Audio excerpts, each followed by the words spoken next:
আহিবাচোন এপাক ৰঙিয়াৰ ইকো পাৰ্কলৈ।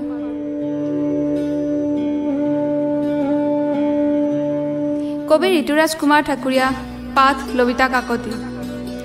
সঘনে হোৱাটছআপটো অন কৰিছোঁ, কিজানিবা অনলাইন আহেইচোন।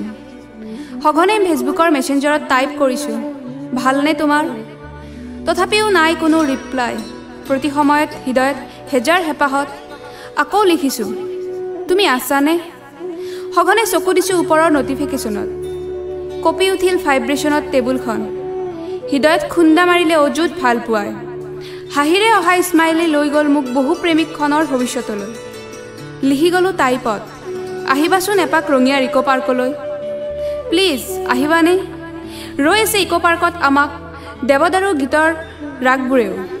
আহিবাচোন শিকিম চৰাইবোৰৰ পৰা প্ৰেমৰ স্বৰবৰ্ণ আৰু ব্যঞ্জনবৰ্ণ। খুজি ল'ম শ্ৰী ব্ৰাৰ্যৰ কফি কাপ কেইটিক, প্ৰেমৰ সৰলতা মায়া মায়া ফাকবোৰৰ মণিকাঞ্চন। মোৰ মেছেজ আনফালে হাঁহি, মাজত দুচকুৰ স্পন্দন, অযুত ৰোমান্টিকখন। প্ৰতি বাস্তৱ সাক্ষী হৈ যায় মোবাইলৰ ডিছপ্লেখন।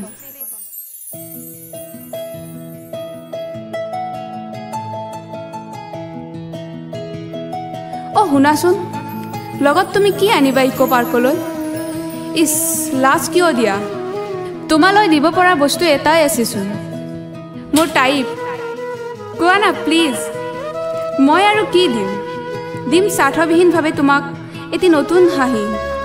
চাব্বাছ, হাঁহি হৈ সৰল হোৱা জীৱন যুঁজত জয়ী হ'ম তোমাৰ হাঁহিটিৰ সাক্ষী লৈ।